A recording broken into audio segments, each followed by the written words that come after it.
ako po titingin sa likod kung sila yung nasa likuran ko? Ay, Napakadaling sabihin na hindi ka lilingon sa likuran mo, pero may mga bagay na hindi mo maitatanggi at hindi mo maitatago. Tulad na lang sa tuwing titipa ka ng piano at sa bawat nabubuong musika, iyan ang alaala ng mga panahon na ikaw ay nasa manalastas pa. At tandaan mo, ang Diyos na naglagay sa iyo sa manalastas para matutunan mo ang mga bagay na yan. At ang hindi mo paglingon sa likuran mo ay isang kapalaluan at pagmamalaki, hindi sa manalastas kundi sa Diyos na naglagay sa iyo sa lugar na kung saan natutunan mong magpiano at makabuo ng isang musika. Laging tatandaan, ang taong hindi marunong lumingon sa pinanggalingan ay hindi makakarating sa kanyang paroroonan. Hindi ito magtatagumpay. Ito ay pundasyon, kahalagahan ng pangunawa sa nakaraan at tagumpay sa hinaharap. eto, correction lang po. Sila po yung sumira ng buhay ko. Sinira ng manalastas ang buhay mo? Tandaan mo, wala ka dyan sa harap ng piano at nakakatugtog ng isang musika kung ginusto ng manalastas na sirain ang buhay mo. Pero dahil na rin sa mga desisyon mo na balot ng kasinungalingan, pagiging ganid sa pera, kayabangan at sobrang taas ng tingin mo sa sarili mo, ikaw na rin ang sumira sa buhay mo. Sila yung nagsira ng pagkatao ko sa lahat. Di ba? At sa bawat salitang binibitawan mo sa harap ng kamera, ang publiko ay nakikita ang tunay na ugali mo na siyang pinilit na ipribado ng manalastas sa pag-asang kaya pang itong ituwid at itama.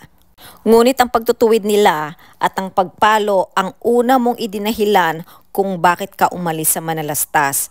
Maraming nalungkot, may mga na-disappoint at may mga umasa na maaayos pa ang lahat. Ngunit sa pagsasalita mo, Dave, dito na lumabas ang tunay na damdamin at ang nasa isip at puso mo at sa tunay mong ugali. Ang pagmamahal sa iyo ng Diyos at ang pagtutuwid ng Diyos sa mga mali ng iyong mga magulang kung kaya't inilagay ka sa pamilya manalastas para itama ang mga mali at iparamdam ang pagmamahal na hindi kayang ibigay ng mga tunay mong magulang. Pinunan ng mga manalastas ang mga pagkukulang ng iyong mga magulang. At sa lahat ng mga supporters, sponsors, ang naging katuwang upang itong si Dave at si Tekram ay pagpalain. At dahil dito, hindi lang si Dave, hindi lang si Tekram, maging ang mga taong nangangailangan ay nakinabang sa lahat ng blessings na binigay ng Diyos kay Tekram at kay Dave.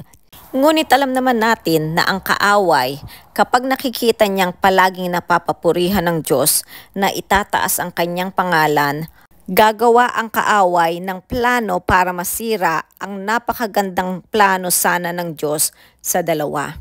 Tatandaan natin na ang kaaway ang unang-unang gustong sumira sa ating lahat. Ngunit ito ay nasa sa atin kung ito ay ating papayagan. Bakit mo sinisisi ang lahat sa manalastas? Kung meron ka mang dapat sisihin, iyon ay ang mga magulang mo na siyang bumuo sa iyo. Kung inalagaan ka nila, binigay ang iyong pangangailangan, minahal at binigyan ng tahanan, at hindi ka na sana hinayaang maging kargador sa Divisoria, hindi ka sana nakita ni Tekram. Hindi ka na sana napunta sa manalastas. Sa kabila ng lahat ng mga pagkakamali at pagkakasala ng iyong mga tunay na magulang, mahal ka pa rin talaga ng Diyos at ninais niya na iayos ang buhay mo. Pinili ng Diyos ang manalastas marahil para ipakita sa inyong dalawa na ang Diyos kailanman ay hindi nagpapabaya. Ang kinakailangan lang ay pagyamanin at pahalagahan ang ibinigay ng Diyos sa inyong dalawa. Ang pagkatuto mo sa pagtugtog ng piano, iyan sana'y nagagamit mo ngayon sa church o magagamit pa sa hinaharap sa pagpupuri sa Diyos.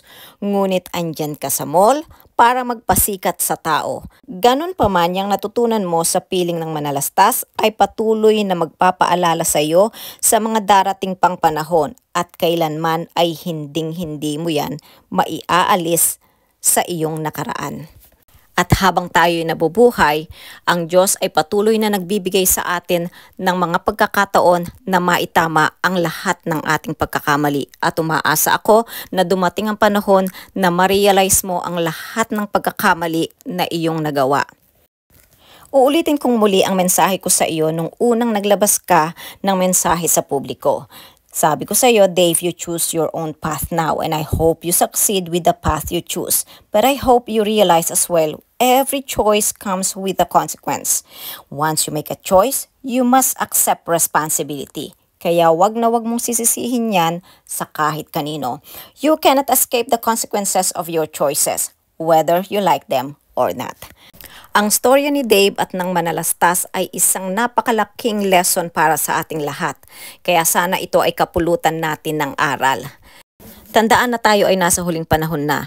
Kaya Satan is like a roaring lion at naghahanap talaga siya ng masisila. Kaya laging maging mapagmatsyag sa lahat ng pagkakataon. Hanggang dito na lang muna po tayo. Hanggang sa muli. Thank you for listening. Take care and God bless.